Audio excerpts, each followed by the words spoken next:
बिस्मिल्लाहिर्रहमानिर्रहीम, अस्सलाम वालेकुम। जियो न्यूज़ के इस्लामाबाद स्टूडियो से आप देख रहे हैं कैपिटल टॉक और मैं हूं मुनीफ फारूक। मरियम नवाज शरीफ साहब इस्लामाबाद हाई कोर्ट के बाहर मौजूद थी अपनी अपील के हवाले से, उन सजाओं के खिलाफ जो कि खासतौर पर उन्हें एविनफील्ड रेफरेंस के हवाले से दी गई थी। अब मरियम नवाज शरीफ साहबा का ये कहना है कि वो कुछ नया सामने लाना चाहती हैं। ज़ाहिरी बात है, उनके वकील का भी एक इशू है, वो बीमार है और उनके मुताबिक वो कम्यूट नहीं कर सकते, ट्रैवल नहीं कर सकते, लिहाजा इसलिए कुछ मामलात ऐसे हैं जिनको रिकॉर्ड पे लाना ज़रूरी है। अब मरियम नवाज शरीफ साहबा ये समझती हैं कि अगर उस असल कहानी को ना सामने लाया गया तो फिर इंसाफ के तकाजे पूरे नहीं होंगे। लेकिन एक और बहुत अहम मसला है, शायद इस वक्त उसका आपकी जिंदगियों के ऊपर कोई असर नहीं है, ना ही आपको वो रेलेवेंट लगता है, लेकिन वो है, उसका ताल्लुक पाकिस्तान के मुस्तकबिल से है। वो है इलेक्ट्रॉनिक वोटिंग मशीन। एक ऐसी जिसके बारे में हुकूमत ने बहुत ज्यादा इसको एडवोकेट किया है और हुकूमत ने ये फैसला कर लिया है कि 2023 के इलेक्शन में इलेक्ट्रॉनिक वोटिंग मशीन इस्तेमाल होगी। यानी वो मशीन जिसको हमने पिछले हफ्ते यहाँ कैपिटल टॉक में आपके सामने रखा, minister of science and technology भी हमारे साथ मौजूद थे और कुछ मेहमान हमारे साथ मजीद मौजूद थे जिन्होंने अक्सर मुस्तरद भी किया उस मशीन को। बहरहाल हुकूमत का फैसला यही है कि हमें चाहे एक वोट से कानून पास करवाना पड़ा तो हम करवाएंगे और इलेक्ट्रॉनिक वोटिंग मशीन का इस्तेमाल होगा। लेकिन इलेक्शन कमीशन ने भी ये फैसला कर लिया है कि ऐसे हालात के अंदर जहां पर कोई कंसेंसस नहीं है, जहां कोई पायलट प्रोजेक्ट नहीं है और जहां कैपेसिटी के इतने मेजर इश्यूज हैं इलेक्शन कमीशन के, वहां पर यह बात डिसाइडेड है कि 2023 के इलेक्शन में ऑल ओवर इलेक्शन जो इलेक्ट्रॉनिक वोटिंग मशीन है वो इस्तेमाल नहीं होगी। आई रिपीट, इलेक्शन कमीशन का ये फैसला है और इसके अंदर कोई तब्दीली ऐसी नहीं है जो आने जा रही है। हमारे ज़राए ने इस बात की तस्दीक ऑलरेडी कर दी है। इसकी अहमियत क्यों है और हुकूमत को ये क्यों लग रहा है कि अगर इलेक्ट्रॉनिक वोटिंग मशीन ना आई 2023 के इलेक्शन के अंदर तो सब कुछ बिगड़ जाएगा, इलेक्शन में धांधली होगी वगैरह वगैरह, और इससे एसोसिएटेड बहुत से प्रॉब्लम्स हैं। आज प्रोग्राम के अंदर इन दोनों अहम इश्यूज को हम डिस्कस करेंगे। मलिका बुखारी साहब हमारे साथ मौजूद हैं, एमएनए हैं तहरीक इंसाफ की, बहुत शुक्रिया आपका। जनाब मोहम्मद जुबैर साहब तर्जुमान है मरीम नवाज शरीफ साहबा के, मरकजी रहनुमा है पाकिस्तान मुस्लिम लीग नून के, बहुत शुक्रिया जुबैर साहब आपका।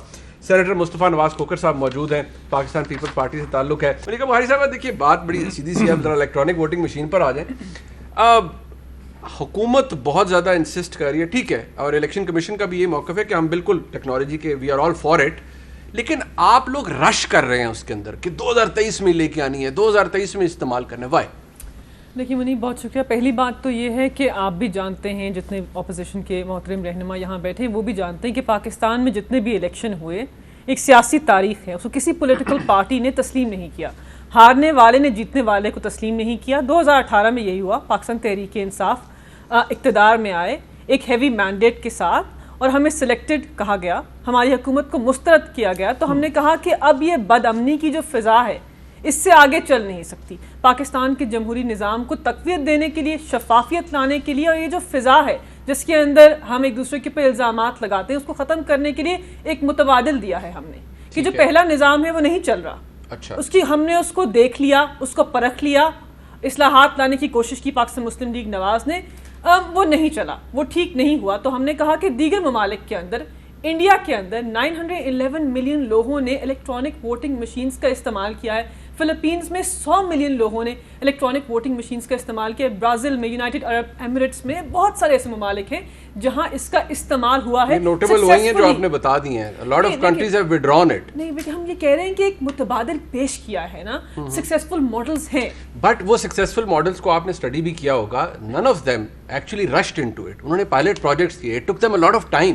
आप तो रश कर रहे हैं उसके अंदर। नहीं देखिए, ये जो बिल है ये तो पार्लियामान के अंदर इसी साल की शुरुआत में ज़ेरे गौर आ गया था ना। अगर संजीदगी से इसके ऊपर बात होती, अगर अपोजिशन के रहनुमा अपनी सिफारिशात पेश करते, मुताला करते उस मुसवदे का, सिफारिशात पेश करते, पार्लियामान के अंदर जो मशीन रखी हुई है उसको परखते, उसको देखते, हमसे टेबल पर बैठकर बात करते, तो इतना रश करने की जरूरत ना पड़ती। लेकिन इलेक्शन अब 2023 में होना है, दैट इज द पॉइंट। और हमें एक ऐसा निज़ाम चाहिए, मैं मुकम्मल कर लूं, हमें एक ऐसा निज़ाम चाहिए जिसके अंदर शफाफियत हो, जहां वो एतराज़ात ना आए जो पहले आते थे। उसके लिए इलेक्ट्रॉनिक वोटिंग मशीन्स एक मुतबादिल, अच्छा मुतबादिल। आप कानून बनाने का इख्तियार आपके पास है, बिल्कुल आप बनाइए। इलेक्शन फेयर एंड फ्री कराने का mandate authority is with the election commission.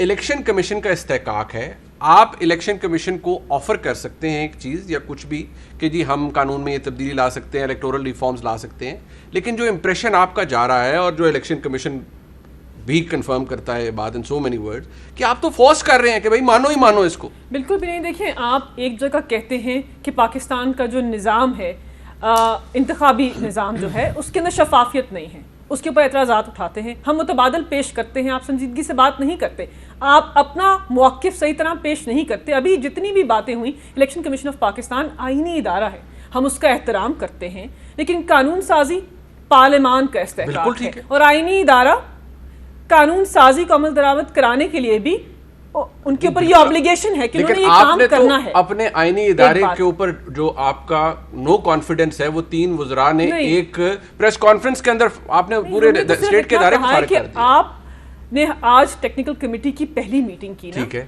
आपने इलेक्ट्रॉनिक वोटिंग मशीन को परखना था, आपने अपने एतराज़ात 37 नुकात के उससे पहले कैसे, वो इलेक्ट्रॉनिक वोटिंग सिस्टम के ऊपर एतराज़ात हैं, वो कहते हैं हमने मशीन तो वो तो अभी सामने आएगी, बात होगी, that's their position on the electronic voting system. मुताला कर लें तो 37 में से 27 जो एतराज़ात हैं वो अपनी उनकी कैपेसिटी से मुंसलिक हैं। तो हुकूमत वक्त जो है, रियासत जो है, आईनी इदारे को बिल्ड करने के लिए, उसको तक़वियत देने के लिए, उसकी कैपेसिटी को बिल्ड करने के लिए हम तो मुतहरिक हो सकते हैं, उनको जो भी हमसे मावनत चाहिए हम देने के लिए तैयार है, लेकिन ये मुस्तरद कर देना, एक दिन पहले मुस्तरद कर देना, मशीन को ना परखना, आई थिंक ये जो है उसके अंदर हमारे एहतराम करते हैं, लेकिन हमारा मौक़िफ़ ये है कि कबल वक्त किया, आईनी इदारे ने कबल वक्त। अच्छा, ये जो बात कबल वक्त की है ज़ुबैर साहब, इलेक्शन कमीशन का जो स्टांस है मैं आपके सामने ब्रीफली रख देता हूँ। वो ये कहते हैं कि जी हमारा एतराज़ है इलेक्ट्रॉनिक वोटिंग सिस्टम के ऊपर, और हमें ये बात रिकॉर्ड पे हमें इसलिए लाना पड़ी सेनेट में, जहाँ कोकर साहब भी मौजूद हैं, कि हमारा मौक़िफ़, इलेक्शन कमीशन का मौक़िफ़, इलेक्शन जो नेशनल असेंबली की स्टैंडिंग कमेटी है वहाँ पर नहीं सुना गया, नहीं कंसिडर किया गया। हम रिकॉर्ड के ऊपर लाए हैं कि ये हमारा मौक़िफ़ है इलेक्ट्रॉनिक वोटिंग सिस्टम के ऊपर। मशीन तो अभी कहीं फिगर आउट ही नहीं होती। मेरा देखें, इसमें एक 2 चीज़ें हैं। एक तो मैं हैरान हूँ, पता नहीं इतनी बड़ी पीटीआई, हमने तो पहले सुना था सबसे पढ़ी लिखी पार्टी है, कोई इनमें कोई टेक्नोलॉजी का आदमी नहीं है जो उनको देखें। बड़ा सिंपल सा है, पूरी दुनिया में इंस्टीट्यूशंस हैं जो मूव करते हैं मैनुअल सिस्टम से टेक्नोलॉजी पर। हमारे यहाँ बैंक्स देख लें, हमारे यहाँ फ़ौज देख लें, एयरफोर्स देख लें, पूरे के पूरे सिस्टम्स, FBI देख लें। तो आप जब चेंज करते हैं तो आपके तहफ़्फ़ुज़ात वही रहते हैं।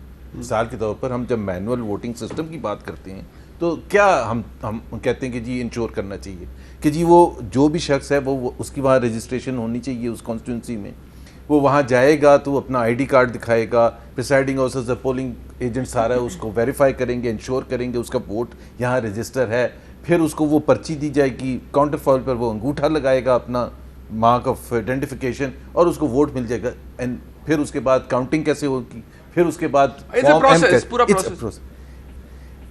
प्लीज आज तक मैंने नहीं सुना कि इन्होंने ये कहा हुआ कि ये जो मुतबादिल सिस्टम है, ये पता है क्या दिखाते हैं, ये जी प्राइम मिनिस्टर आगे यहाँ से बटन दबाया और यहाँ से, मैं बिलीव मी फिर 26 ईयर्स ऑफ टेक्नोलॉजी एक्सपीरियंस, अगर मैं किसी बड़े इंस्टीट्यूशन में ये डेमोन्स्ट्रेट करता ना तो वो धक्के देके बाहर निकालते हैं। What are you trying to show? The point is, जो मैं आपको कह रहा हूँ कि उसकी इंटेग्रिटी, यही जो मैनुअल सिस्टम को आप रिप्लेस करें। मिसाल के तौर पर मैं एक चीज़ कहता हूँ, अगर आप प्रोग्राम ये करें, एक टर्मिनोलॉजी होती है इसी इंडस्ट्री में, garbage in garbage out, sophisticated सबसे आप मशीन रखते हैं। अगर आपने प्रोग्राम ये किया है कि हर चौथा वोट जो होगा, अगर आपने प्रोग्राम किया है वो पीटीआई के फेवर में जाएगा तो वो पीटीआई के फेवर में जाएगा।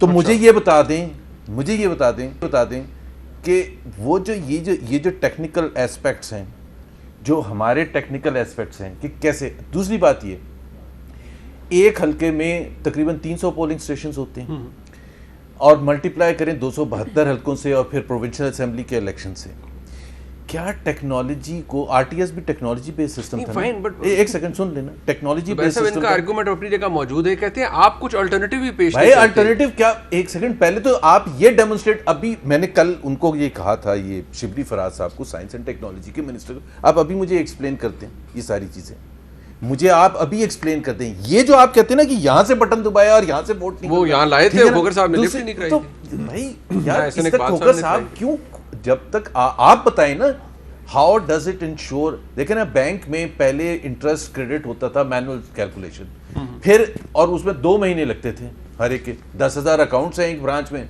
2 महीने लगते थे।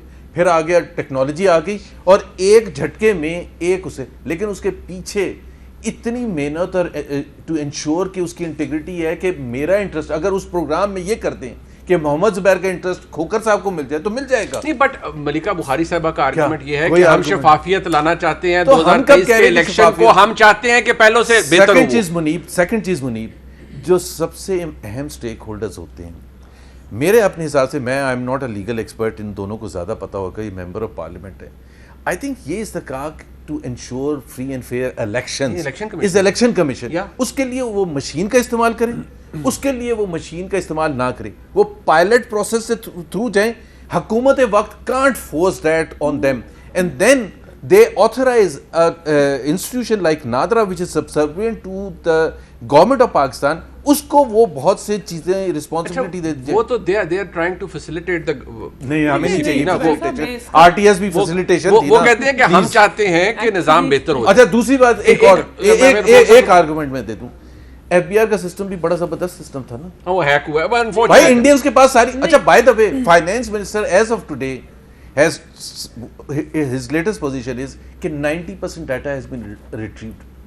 आप जरा इमेजिन करें कि नेशनल डाटाबेस गायब हो सकता है तो इलेक्शन के रिजल्ट कैसे चोरी नहीं हो सकते? वो तो फिर मैं थोड़ी सी बात करूं, फिर मुझे आप बात कर लेगा। देखिए, कोई भी चीज कंप्लीटली फुल प्रूफ तो होती नहीं है ना। आपने निशान एक आपकी जो करंट इलेक्शंस का निजाम है उसमें आप कहते हैं कि जी डब्बों के अंदर वोट्स डाले जाते हैं। जितने भी हमारे बाय इलेक्शंस हुए, डस्का का देख लिया, इन्होंने कहा डब्बे आप ले गए वहां आपने, इन्होंने हम पे एक इल्जाम लगाया। तो फिर इलेक्ट्रॉनिक वोटिंग मशीन्स इस इशू को केटर करते हैं कि जो वोट कलेक्शन का वोट रिजल्ट नहीं, सुन लीजिए, जो वोट रिजल्ट अनाउंस करने का तरीकेकार है वो जल्दी होता है और फुल प्रूफ होता है और उसके अंदर कोई ऐसा ह्यूमन एरर की जगह नहीं होती। ये एक आर्गुमेंट मैं पेश कर रही हूँ, ये बात करते हैं हम आर्गुमेंट डब्बे उठाना छोड़ देना, जहां तक इलेक्शन डब्बे भी उठाने और फिर कहना कि नहीं ये भी करना। तो देखिए, ऐसे निजाम से जुबैर साहब बसद एहतराम आप मुस्तफीद होते रहे हैं, लेकिन हम ये नहीं कर रहे। अभी बाय इलेक्शन जो सियालकोट में हुआ था उसमें डब्बे उठाए गए, सब कुछ हुआ, ईवीएम उस बेचारी क्या करेगी? नहीं, देखिए, आईनी दायरे की बात पे आ जाते हैं। 2018-3 का मैंडेट क्या है कि इलेक्शन कमीशन ने पाकिस्तान के इंतखाब को honestly, justly, fairly in accordance with the law करना, in accordance with the law करना। लॉ मुरतब करता है पार्लियामान। पार्लियामान अगर इलेक्शंस एक्ट 2017 के अंदर तरमीम करके कह दे कि आपने इलेक्ट्रॉनिक वोटिंग मशीन्स को प्रोक्योर करना है और रूल्स बनवा दे, तो इलेक्शन कमीशन पाबंद है। पार्लियामान की कानून साजी के ऊपर अमल दरामद कराने का आईनी इदारा जो है, वो कर क्या सकते हैं? देखिए, इसी तो गुफ्तगू हो रही है, इसलिए तो सैर हासिल बहस होनी जरूरी है। वो बताइए हमें उनके अंदर क्या कमी। आप 2 साल दूर हैं, आप 2 साल दूर है इलेक्शन से। अब खोकर साहब, यहाँ गुजारिश ये है कि गवर्नमेंट कहती थी हम फैसिलिटेट करें, इलेक्शन कमीशन का मैं आपको दोबारा रिटरेट कर देता हूँ, उनकी पोजीशन जो है कि भाई हमारे पास एक कैपेसिटी का इशू है, प्लस वो ये कहते हैं कि जब तक इसके ऊपर जो इंटरनेशनल रिसर्च है, अब ऐसी रिसर्च जो कि नेशनल डेमोक्रेटिक इंस्टीट्यूट ने भी कोट की हुई है कि जब तक आप पायलट प्रोजेक्ट्स नहीं करते, और अगर पायलट प्रोजेक्ट के लिए भी बहुत अरसा चाहिए और उसको ट्रांसफॉर्म करना इन जनरल इलेक्शंस, उसके लिए भी बहुत अरसा चाहिए। That's what the election commission believes. और इलेक्शन कमीशन का मौक़िफ़ ठीक है, सिर्फ इलेक्शन कमीशन का नहीं है, पाकिस्तान की दीगर अपोजिशन जमातों का नहीं है, बल्कि जो फ्री एंड फेयर इलेक्शंस से मुंसलिक जो NGOs हैं पाकिस्तान में, पिल्डैट है, उन सारों ने इसके ऊपर अपना व्यू यही दिया जी कि इसमें जल्दबाजी ना करें। अपोजिशन की जमातें, इलेक्शन कमीशन, इंडिपेंडेंट ऑर्गेनाइजेशंस, वो सारी एक तरफ है और हुकूमत एक जानब है। अब हुकूमत का मुख्तसरन मौक़िफ़ ये है कि 2023 के इलेक्शन में बाहर सूरत इलेक्ट्रॉनिक वोटिंग मशीन हो और बाहर सूरत ओवरसीज पाकिस्तानीज को वोट का हक दिया जाए। ये 2 हुकूमत के मेन पॉइंट्स हैं। अच्छा, अब गुजारिश ये है मुनीब भाई, अल्लाह करे कि मैं गलत हूँ, अल्लाह करे कि मैं बिल्कुल ही गलत हूँ, लेकिन खुदा न खास्ता अगर हम इस हरिड फैशन में, हमने इस जल्दबाजी में EVM को इम्पोज कर दिया इलेक्शन कमीशन के ऊपर और आने वाले इलेक्शंस हमने उसके ऊपर कराने का फैसला कर लिया।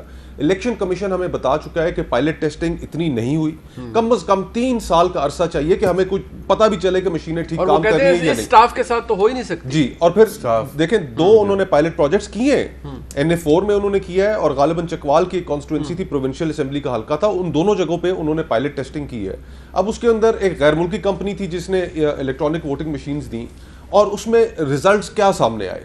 जहां पर पोलिंग तो ठीक हो रही है, लेकिन वो मशीनें जो थी वो हमारी जो एनवायरनमेंट है वो थोड़ी डस्टी है, तो उन्होंने वो डस्ट उनके अंदर क्लॉग हो गई, जिससे उनकी एफिशिएंसी कम हुई। गर्मी की वजह से बैटरीज जो है उनकी वो दोपहर 12 बजे तक तो ठीक चलती रही, एकदम से फिर बहुत ज़्यादा ड्रेन होना शुरू हो गई। तो बहुत से इसके अंदर लॉजिस्टिक मसाइल भी हैं, लोगों की ट्रेनिंग के मसाइल भी हैं। फिर नस्ट यूनिवर्सिटी, उसके अंदर एक टेक्निकल यूनिट बनाए, उनका भी ये ख्याल है कि जी 3 साल से पहले तो हम किसी सूरत कर नहीं मलिका सकते। बुखारी साहब तो कहते हैं कि अगर हम कानून पास कर देंगे, इलेक्शन कमीशन पाबंद है कि वो ईवीएम से इलेक्शन कराए। अब देखिए, अब यही मैं कह रहा था कि अल्लाह करे कि मैं गलत हूं, खुदा न खास्ता इम्पोज किया गया और इम्पोज करने के नतीजे में लाखों के हिसाब से हमें ये मशीन्स चाहिए। वो मशीन्स इलेक्शन कमीशन प्रोक्योर करेगा, न जाने वो कैसी प्रोक्योरमेंट होगी, न जाने वो कैसी मशीन्स होगी, कोई पायलट टेस्टिंग नहीं होगी, और खुदा न खास्ता मेरे मुंह में खाक खूरेजी हो जाएगी। नहीं, वो तो कहते हैं कि बहुत बिडिंग प्रोसेस सेंसिटिव मामला है, धांधली को तो आप एक साइड पे रख दें। ये मिनिस्ट्री ऑफ लोगों ने आपस में की मशीन एक होगी ना, वो तो बिडिंग प्रोसेस होगा अगर ईवीएम के ऊपर गो अहेड मिलता बिडिंग प्रोसेस भी कर ले, मैं कहता हूं सब कुछ कर ले। वो 3 साल कहते कोई पायलट प्रोजेक्ट नहीं हुए हैं, हमें कोई मशीन अगर जो भी हमने लेनी है उसको हमने एटलीस्ट टेस्ट करना है, और अगर इस तरह हमने इम्पोज कर दिया तो खुदा न खास्ता खूरेजी का फिर खदशा होगा। शिबली साहब कहते हैं 2000 मशीनें रोज बन सकती हैं जी। शिबली साहब कहते हैं 2000 मशीनें रोज बन सकती हैं, हम तो 3, 4, 5, 6 महीने में इलेक्शन करा लेंगे। और फिर हुकूमत की ये जिद कि हमारी मशीन इस्तेमाल हो। अब उसके ऊपर भी ईसीपी का ओपिनियन ये है कि जी 9 लाख मशीनें टोटल जो चाहिए, और अगर ये हुकूमती मशीन फाइनल होती है अगर, तो 27 लाख यूनिट है, क्योंकि इसके 3 कंपोनेंट्स हैं। आप मुझे ये बता दें कि उन 9 लाख मशीनों में से लाख मशीन फेल हो जाती है, थर में 10,000 हो जाती है। एक सेकंड, फेलियर जब पॉसिबिलिटी इलेक्शन कौन सी डे, टेक्नोलॉजी है दुनिया की, इलेक्शन जिसमें डे जब तक इंडिया को 30 साल लगे, 30 साल में उन्होंने पायलट प्रोजेक्ट करके, इलेक्शन के दिन खुदा न खास्ता लाख आपकी मशीनें फेल हो गई, 10,000 आपकी फेल हो गई, झगड़ा फसाद हो जाएगा। आरटीएस में क्या हुआ था? तो हमारी जो पॉलिटिकल एनवायरनमेंट है उसके अंदर ये आप हर सियासी जमात चाहती है कि टेक्नोलॉजी का इस्तेमाल हो, कोई उसके खिलाफ नहीं है, लेकिन ये उनके ऊपर इंपोज करना कि नहीं आपने फौरन करना है, वो नहीं कर पाएंगे। कैपेसिटी का इशू शायद मलिका बुखारी साहब यही आ रहा है कि आप बहुत जल्दबाजी कर रहे हैं। Nobody is against the technology. देखिए, हम जल्दबाजी नहीं करना चाहते, लेकिन मुनीब फिर आप हमारे पास रास्ता क्या है? देखिए ना, इस वक्त पाकिस्तान के अंदर जमहूरी तौर के ऊपर एक डेडलॉक है। पार्लियामान के अंदर कानून साजी का अमल, मैं parliamentary secretary for law and justice हूँ, बहुत मुश्किल है। बड़ी मुश्किल से अपोजिशन की रहनुमाओं को आप कन्विंस करते हैं, दलाइल से कर भी लेते हैं। मुस्तफ़ा नवाज खोकर का एंटी रेप लॉ पास करने में बड़ा एक अच्छा रोल था।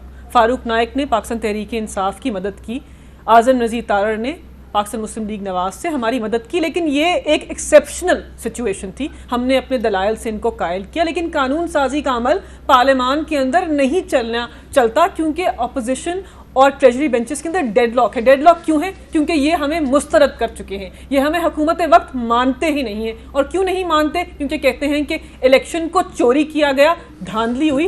आप एतराज़ात की बात करें, ठीक है, आप इन्हें सिलेक्टेड कहते हैं, आप इन्हें चोर कहते हैं। देखिए, इन्होंने अपनी बातें की ना कि टेक्नोलॉजी के अंदर ये गैप्स हैं, हो सकते हैं ना, लेकिन हमें गुफ्तो शुनीद करनी है, हमें आपस में बातचीत करनी है, हमें कंसेंसस पे मुफाहमत से बात कर कंसेंसस के ऊपर आना है। हम इलेक्शन पार्टीज के जो रहनुमा है, सीनियर रहनुमा जो हैं, वो बैठे, इसके ऊपर बात करें, एक रास्ता ढूंढे, ताकि 2023 में जो भी इलेक्शन जीते उसको सब तस्लीम करें, ताकि उसके बाद ये सिचुएशन दोबारा ना आए। और इलेक्ट्रॉनिक वोटिंग, जी गुजारिश ये है कि जो गुफ्तो शुनीद है उससे लॉ मेकिंग अच्छी हो सकती है, इलेक्शन के ईवीएम की कैपेसिटी या उसकी कैपेबिलिटी। एक चीज में बोल, गैर जानिबदार तंजीमें, सियासी जमातें सब एक तरफ और हुकूमत की जिद एक तरफ। यार एक सबसे बड़ा चैलेंज होता है ना, सबसे बड़ा चैलेंज आता है वो होता है कैपेसिटी का। आप कोई भी चीज़ अगर आप इम्प्लीमेंट करने चाहते हैं, and with the limited time frame that we have, we are not talking about 2 years, this thing has to be clear and done with in 1.5 years, because उसके बाद आप इंश्योर करेंगे ना, आप लास्ट 6 महीने में ना स्क्रैम्बल करते फिर। एक सुन लें, कैपेसिटी का पाकिस्तान में प्रोक्योरमेंट रूल्स अगर आप फॉलो करना जाएंगे, 9 लाख मशीनें आनी है, 9 लाख मशीनें, 9 लाख मशीनें। मैं एक सेकंड, 27 लाख यूनिट। आपको पता है कि कम से कम procurement process will take 1 year.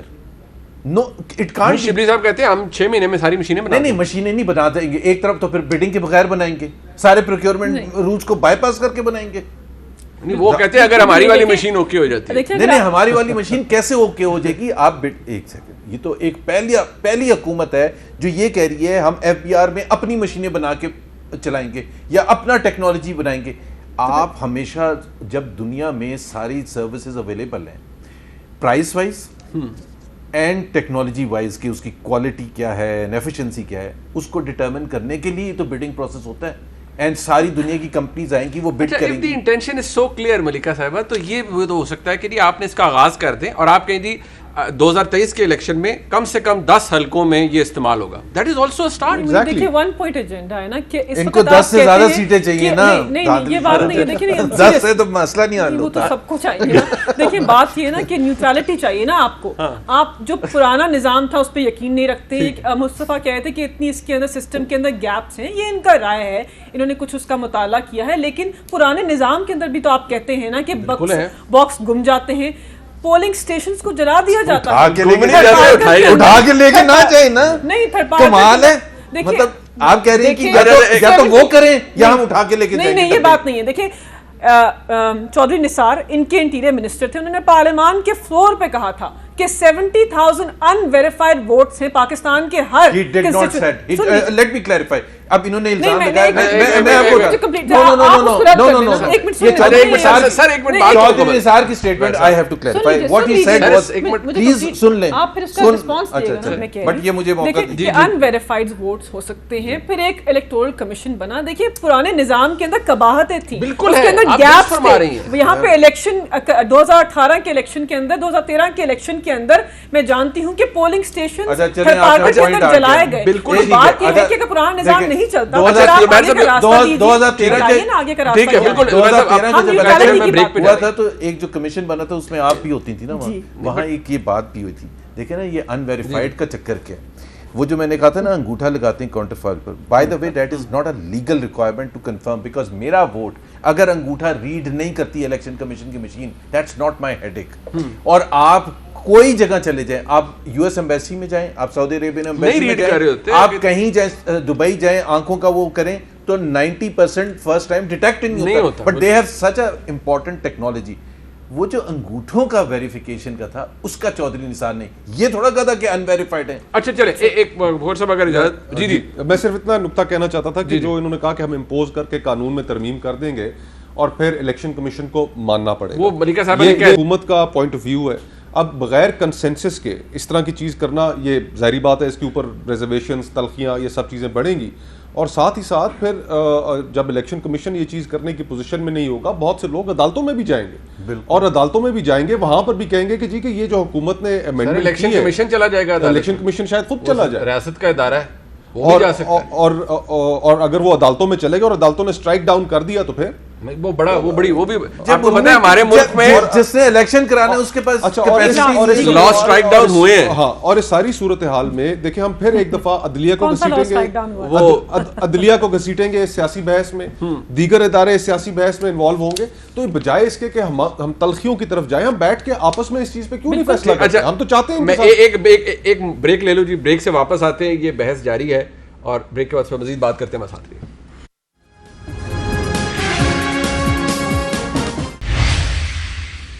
बदकिस्मत बात यह है जी कि पाकिस्तान में इंतखाबी तारीख अच्छी नहीं रही, रिजल्ट्स को एक्सेप्ट करने के हवाले से हुकूमत की कोशिश है, हुकूमत की नीयत ये है कि जी हम नया निज़ाम लाना चाहते हैं जिससे बेहतरी हो जाए। और मलिका बुखारी साहबा ने, मैं रिकॉर्ड पे ला रहा हूँ, वो ये फरमा रही हैं कि अगर कानून हम पास कर लेते हैं तो इलेक्शन कमीशन पाबंद होगा इलेक्ट्रॉनिक वोटिंग मशीन से ही 2023 का इलेक्शन करवाने में, जबकि इलेक्शन कमीशन के ज़राए हमें ये बताते हैं कि इलेक्शन कमीशन ऐसा नहीं करने जा रहा, इवन अगर कानून भी पास हो जाता है तो। खोगर साहब देखिए, मुनीब भाई, मलिका कह रही थी कि पोलिंग स्टेशंस कैप्चर हो जाते हैं, लोग वोटों के डब्बे उठा के ले जाते हैं, ये होता है, लेकिन ये इतनी बड़ी तादाद में नहीं होता। हमारे यहाँ प्रॉब्लम इलेक्शन की जो वोटिंग प्रोसेस है, सुबह से लेकर 5 बजे तक तो बिल्कुल ठीक चलता है, वाकयात कुछ हो जाते हैं और बिल्कुल होते हैं, लेकिन अगर आप उन्हें पूरे एक वसी पैमाने पर देखें तो वो एक बहुत कम तादाद होती है। असल कहानी शुरू होती है 5 बजे के बाद। लेकिन इलेक्शन को गेम करने के 2 तरीके हैं। इलेक्शन को गेम करने के पहला तरीका यह है कि प्री पोल रिगिंग होती है कि जिसमें अलायंसेस बनाए जाते हैं, एक जमात को इशारा मिल जाता है, कोई मंजूर नजर हो जाती है, यह प्री पोल रिगिंग के जिम्मे में आता है। फिर उसके बाद इलेक्शन के दिन 5 बजे के बाद गेम शुरू होती है कि जिसमें आरटीएस का पूरा सिस्टम बैठ गया, नताइज जब मतलूबा नहीं आ रहे। अब इलेक्शन के दिन आप अंदाजा करें कि नताइज का सिस्टम पूरा बैठ गया, जो कैंडिडेट्स हैं, जो अवाम है, मुल्क पे टीवी लगा के लोग बैठे हैं इंतजार में, पूरा मुल्क इन्वॉल्व हुआ हुआ है और शाम रात 2 बजे तक रिजल्ट्स नहीं आ रहे, ऐसा नहीं होता है। तो टेक्नोलॉजी का इस्तेमाल जो है वो हमें बड़ा कॉशियसली करना चाहिए, बहुत एहतियात के साथ करना चाहिए।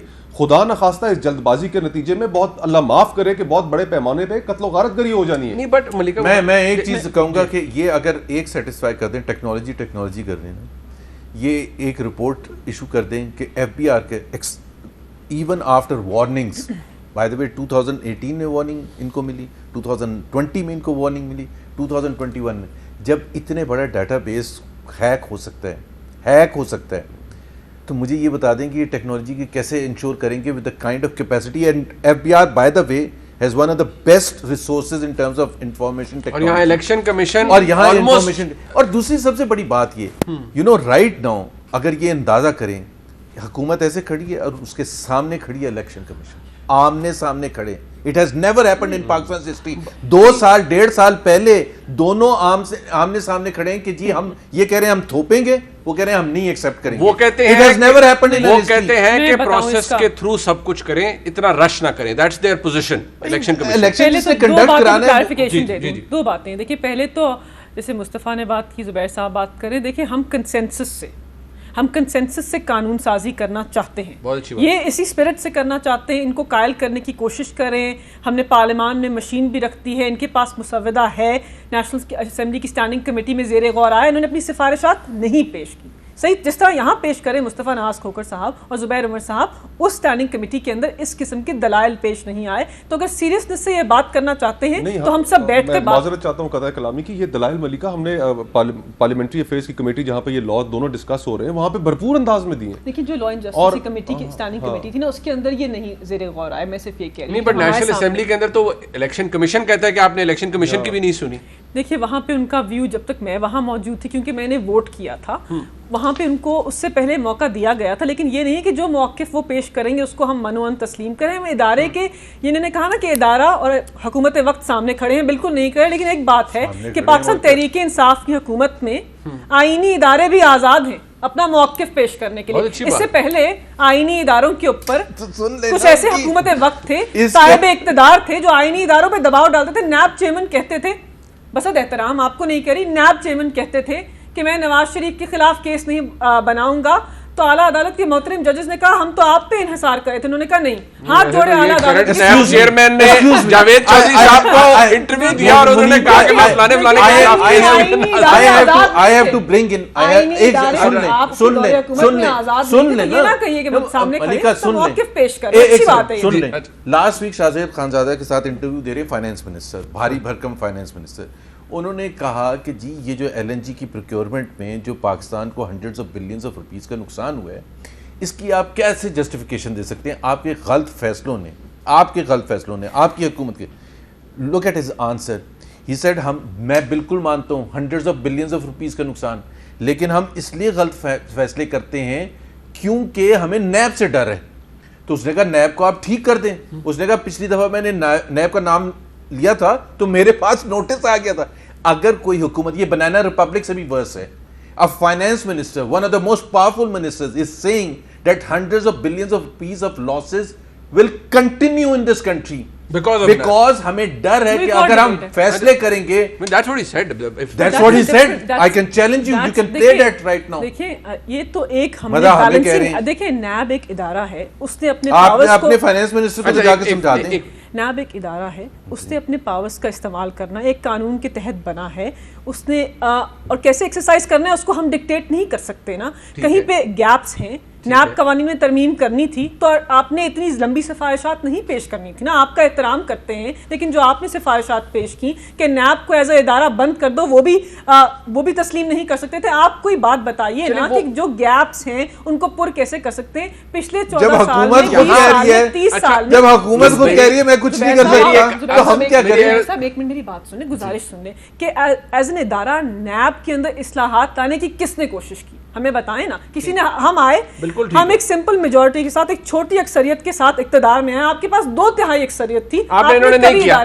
बट अब आज आपको एक इदारा कह रहा है, कि उन्हें इलेक्ट्रॉनिक वोटिंग सिस्टम के हवाले से कैपेसिटी इश्यूज हैं, उन्होंने बता दिए हैं और वो ये कह रहे हैं कि जिस तरह से आप चाह रहे हैं कि 2023 के इलेक्शन में सारा इलेक्शन इलेक्ट्रॉनिक वोटिंग मशीन से हो जाए, ऐसा नहीं हो सकता, पॉसिबल नहीं है, practically not possible. This is the stance of election commission of Pakistan which is a constitutional body. देखिए ये मुनीर, ये तो एक गुफ्तगू की शुरुआत है ना, पहली आज टेक्निकल कमेटी की मीटिंग हुई है ना, हम उनको कायल करने की कोशिश करेंगे ना, अपने दलाइल से, अपने मौकिफ से ईवीएम मशीन का मुताला करेंगे और फिर पॉलिटिकल पार्टीज के अंदर कंसेंसस पैदा करने की कोशिश करेंगे। आपकी राय मेरे लिए बड़ी मोहतरम है, लेकिन मैं समझने से कासिर हूं कि इलेक्ट्रॉनिक वोटिंग मशीन की कैपेसिटी या इलेक्शन कमीशन की कैपेसिटी गुफ्तो शनीद से कैसे इंप्रूव होती है? कैसे नहीं हो सकती? नहीं हो सकती। अच्छा, और फिर वो गुफ्तो शनीद इस बात के ऊपर होगी कि उनके अंदर क्या कैपेसिटी के इश्यूज हैं, मशीन के साथ उनको क्या प्रॉब्लम्स हैं, वो अपनी गुजारिशात पेश करें ना, हम उसका मुताला करेंगे, उसके ऊपर डिस्कशन करेंगे, फिर हुक्म सादर करेंगे हम। नहीं, हम आपने फरमाया ना कि कानून पास कर देंगे तो इलेक्शन कमीशन पाबंद है। नहीं, मैं एक आईनी जाविये से उसको देख रही थी, मैं एक कानूनदान हूं, मेरा अपना एक व्यू है इमरान खान कि आर्टिकल 218(3) के अंदर उनकी जो आईनी जिम्मेदारियां हैं, उसके अंदर उन्होंने इलेक्शन को कैरी आउट करना है, कानून साजी का अमल। पार्लियामेंट के मेंबर यहाँ बैठे हैं, पार्लियामान सुप्रीम है, पार्लियामान सॉवरन है, पार्लियामान ने कानून को मुरत्तब करना है और आईनी इदारे जो कानून हम पास करते हैं, यस, लेकिन वो टचस्टोन ऑफ द कॉन्स्टिट्यूशन पे अगर वो किसी फंडामेंटल राइट को वायलेट करता है तब स्ट्राइक डाउन करता है। दो दफा कानून को स्ट्राइक डाउन किया पाकिस्तान पीपल्स पार्टी के दौरे हुकूमत में, पाकिस्तान मुस्लिम लीग नवाज के दौरे हुकूमत में आला अदालत ने कहा कि आप फर्द वाहिद के लिए कानून नहीं बना सकते, अगर हम फर्द वाहिद के लिए बनाएंगे तो स्ट्राइक डाउन कर दें। अगर इलेक्शन कमीशन ऑफ पाकिस्तान आप कानून पास कर देते हैं और वो क्योंकि बाय द वे जो उनके पास इख्तियार है कि उन्होंने साफ और शफाफ इलेक्शन कराने का मैंडेट और इख्तियार उनके पास है, अगर वो ये समझते हैं कि आपकी ईवीएम की वजह से इलेक्शन साफ और शफाफ नहीं हो सकता, अब ये तो ना आप सिनेरियोस पेश करेंगे। मैं इसलिए कह रहा हूं कि उनकी तो पोजीशन आ गई है कि भाई ईवीएम के थ्रू 2023 का इलेक्शन नहीं हो सकता। लेकिन इस वक्त जो सीक्रेट बैलेट की जजमेंट है, अगर उसके आप आखिरी पेज का मुताला कर लें, इसमें खत्म कर दूं पॉइंट को, उसके अंदर लिखा हुआ है, आला अदालत के मोहतरम जजेस ने लिखा है कि इलेक्शंस को फेयरली, जस्टली और ऑनेस्टली कैरी आउट करने के लिए अगर आपको टेक्नोलॉजी का इस्तेमाल करना पड़े तो जरूर करें। तो आपको हिदायत दे दी इलेक्शन कमीशन को, आला अदालत ने भी हिदायत दे दी। ये सेक्शन 103 में भी लिखा हुआ है, ये सेक्शन 84 में भी लिखा हुआ है, दोनों जगहों पे लिखा हुआ है। इलेक्शन कवानीन के अंदर ऑलरेडी मौजूद है, लेकिन उसमें शर्त ये है कि आप पहले पायलट टेस्टिंग करें, आप पायलट टेस्टिंग करके देखें, हाँ अगर वो ठीक है तो फिर इलेक्शन कमीशन सियासी जमातों को इत्मीनान मिले और उसको इंप्लीमेंट कर दे। लेकिन यहाँ पर हुकूमत जो है वो बिल्कुल ही उल्टी गंगा में। मैं सिर्फ ये कह रहा हूँ कि देखें बड़ा सिंपल सा है, इनका पॉइंट बिल्कुल सही है, there is no denying technology इस्तेमाल बिल्कुल होनी चाहिए, और टेक्नोलॉजी सिर्फ इलेक्शन प्रोसेस के लिए नहीं, हर शोबे में आनी ज़रूरी है, लेकिन उसका तरीक़ेकार ये होता है कि जो मेन स्टेक होल्डर्स होते हैं they have to be taken into account and they have to be satisfied. First time सबसे मुश्किल मरहला होता है, दैट इज़ वाई जो मुस्तफ़ा कह रहे थे इंडिया में 30 साल लगे थे पायलट टेस्टिंग करते करते और फिर जाके वेरीफाई किया था। और किसी भी शोबे में टेक्नोलॉजी की इंट्रोडक्शन एक दफ़ा जब आप तसल्ली कर लेते हैं उसके बाद फिर आसान हो जाता है। मेरे हिसाब से अभी टाइम बहुत कम है, considering the procurement process, considering lack of resources जो इलेक्शन कमीशन के पास हैं और दूसरे जो भी टेक्निकल रिसोर्सेज उनके पास हैं, अगर कोई भी मशीन कोई भी टेक्नोलॉजी आती है वो डाउन होती है तो आपको ये भी तो आंसर होना चाहिए कि उस वक्त आप क्या करेंगे। 2023 का इलेक्शन, फिर आप इसको इस बात को यकीनी समझ लें अपने टॉक शो के अंदर कि 2023 के इलेक्शन के अंदर भी बदअमनी की फजा आगे बढ़ेगी। फिर आप डब्बे नहीं उठाना, फिर जीतने वाले को हारने वाला, जीतने वाले को हारने वाला, 5 बजे के बाद जीतने वाले को हारने वाला, उन्होंने खुद कह दिया कि वो जीतेंगे और आप हारेंगे। गैलेप का सर्वे बता रहा है कि इमरान खान मकबूल तरीन लीडर है, हम क्या करें? एक और भी मौजूद है कि 73% पाकिस्तानी इस वक्त सबसे ज्यादा महंगाई से परेशान है और 2/3 जितने लोग सर्वे किए गए वो बेरोजगारी से परेशान है। अच्छा, अब एक और चीज आप देख लीजिए कि अब 10 तारीख को ये बिल हमने कमेटी में हमने इसके ऊपर वोटिंग करनी है, ठीक है, हुकूमत टाइम बाउंड कर दिया उन्होंने। हाँ, अब हुकूमत ने ठीक है रातों रात मेंबरान और ऐड कर दिए हैं, ठीक है, ताकि उस बिल को ये अददी अक्सरियत जो है बैलेंस जो है उसमें कमेटी में टिल्ट करे। ईसीबी का स्टांस तो आ गया इलेक्ट्रॉनिक वोटिंग सिस्टम के हवाले से। मैं मलिका बुखारी साहबा आपका शुक्रिया अदा करता हूं, जुबैर साहब आपका, फखर साहब आपका। प्रोग्राम में एक ब्रेक शामिल करते जी, अगला सेगमेंट तैयार है, साथ लीजिए।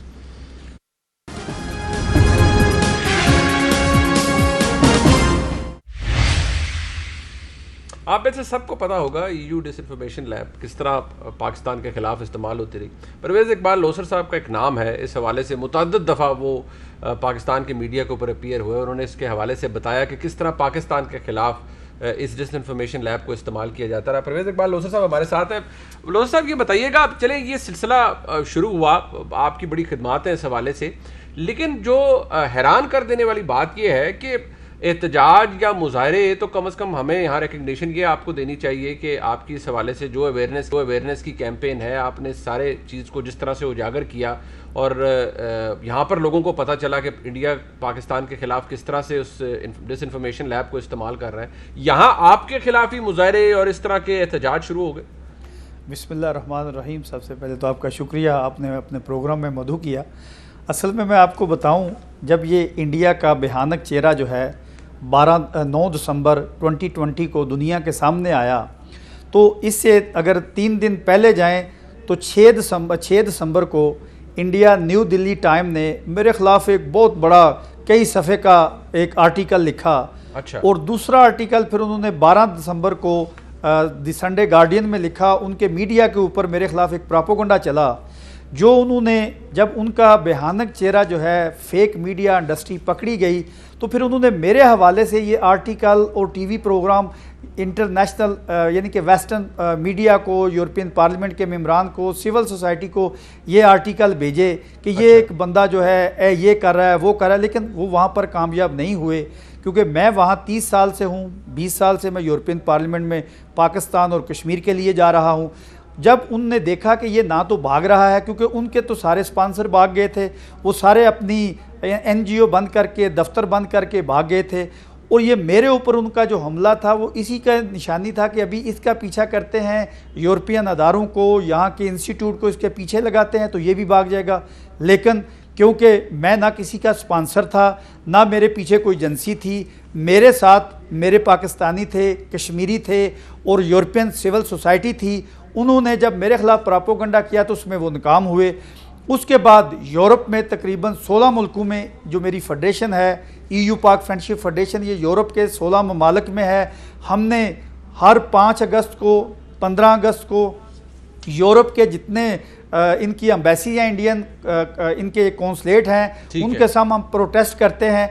अभी उन्होंने जब देखा कि ये बंदा रुक नहीं रहा है, तो मेरे लिए उस वक़्त ये शाक हुआ जब इन्होंने कुछ महीने पहले इस्लामाबाद में हमारी नेशनल पार्लियामेंट के बाद मेरे ख़िलाफ़ 10 बंदों को इकट्ठे करके एक प्रोटेस्ट किया। अभी जब उसको इन्होंने सोशल मीडिया पे चलाया, अभी उसमें जो एलिगेशन लगा रहे हैं, तो तब मैं थोड़ा सा वरी हुआ कि क्या ये इंडियन लॉबी मेरे मुल्क तक, इस्लामाबाद तक पहुंच गई है और इनको यहाँ पर जो इनके स्पॉन्सर हैं वो यहाँ तक पहुंच गए हैं। बात यहाँ नहीं थमी, उसके बाद मुझे पता चला कि ये प्राइम मिनिस्टर ऑफिस तक ये लॉबी चली गई है। अच्छा। अभी दरमियान में मैं आपको बताऊं कि ये कुछ सिविल अवार्ड का एक मैंने सुना कि पाकिस्तान गवर्नमेंट जो है ये परवेज़ लोसर को सिविल अवार्ड दे रही है। मेरे इल्म में तो ये नहीं था। जब ये प्रोटेस्ट, ये चीज़ें हुई, तो मैंने कहा ये समझ तो करें, आगे जाके पता करें ये कर क्या रहे हैं। अभी जब मैंने 6 दिसंबर से लेकर 2020 से आज के दिन तक जब चीज़ों को देखा, जब यूरोप में ये कामयाब नहीं हुए और ये इस्लामाबाद प्रोटेस्ट और प्राइम मिनिस्टर ऑफिस तक नहीं रुके हैं, अभी 29 अगस्त को उन्होंने मेरे जो EU पाक फ्रेंडशिप फेडरेशन पुर्तगाल के प्रेसिडेंट हैं सैयद कासम सजाद, अच्छा। उनके ऊपर अटेम्प्ट टू मर्डर किया है गुजरात में। अच्छा। मैं एक बड़े फख्र से ये बात कहता हूँ, इस मुल्क की पुलिस और इस मुल्क के सिक्योरिटी अदारों ने 7 घंटों में वो पूरा नेटवर्क पकड़ लिया। अभी वो पुलिस की कस्टडी में हैं, उनके ऊपर FIR हो गई है। उनको यूरोप और UK से फंडिंग हो रही थी ये टारगेट किलिंग की। अभी अच्छा। जब रिकॉर्डिंग, यानी कि पुलिस के पास वो रिकॉर्डिंग आ गई, टेलीफोन टेप हुए। अभी मेरे लिए ये शाक है कि इंडियन लॉबी मेरे मुल्क के अंदर यानी कि वो मेरे लोगों को EU पाक फ्रेंडशिप फेडरेशन की लीडरशिप को इंक्लूड मुझे, क्योंकि मुझे भी इनसे ख़तरा, और मुझे ये यूरोपियन अदारों ने ये कहा हुआ था कि आप थोड़ी एहतियात किया करें, और आखिर में उन्होंने मुझे ये कहा था कि सबसे ज़्यादा खतरा ये है कि ये तेरे मुल्क में तेरे ऊपर अटैम्प्ट करेंगे, और मैं इस बात को बड़ा हल्का लिया। लेकिन 29 अगस्त को जब वो पूरा गैंग पकड़ा गया, वो पाकिस्तानी गैंग तो पाकिस्तानी है लेकिन फंडिंग यूरोप से और यूके से जब वो प्रूफ मिले, अभी इसके ऊपर हमारे इदारे काम कर रहे हैं। और मैं आपको बताऊं, ये 6 दिसंबर 2020 से लेकर अभी तक ये सारे ताने बाने इंडिया और इंडियन राह से मिलते हैं, और अभी इसके पीछे भी वो 100% होंगे, निकलेंगे। लेकिन मैं आपके ये प्रोग्राम में कहूं, अगर मेरे लिए मेरे मुल्क की मट्टी, मेरी ज़मीन मेरे लिए महफूज नहीं है, तो ये मेरे लिए एक लम्हा फ़िक्रिया है। यकीनी तौर पर इसके हवाले से पाकिस्तान के जो इदारे हैं वो अपनी तरफ से इस मामले को इन्वेस्टिगेट भी कर रहे होंगे। परवेज़ इकबाल लोसर साहब, ये अहमियत इस बात की थी कि आप ये सारी बातें करते, ज़ाहिर बात है इस हवाले से आपकी खिदमात भी हैं, और आपने इसको इस हवाले से इंडिया के जो अज़ाइम है पाकिस्तान के ख़िलाफ़ उसे एक्सपोज भी किया है। लेकिन ये जो आपने अब फुटेज हम देख रहे हैं, और यकीनी तौर पर इसकी अहमियत है और इसको इन्वेस्टिगेट भी किया जा रहा होगा जिस तरह आपने बताया। अब हम उम्मीद करते हैं कि आपके लिए मामलात आसान हो, और खुदा न खास्ता कम से कम अपने मुल्क के अंदर आपको ऐसी कोई तकलीफ या ऐसा कोई ख़तरा ना हो। आपका बहुत बहुत शुक्रिया लोसर साहब, आपने अपना वक्त दिया। आज का प्रोग्राम आपने देखा, देखने का बहुत शुक्रिया। खुदा हाफ़िज़।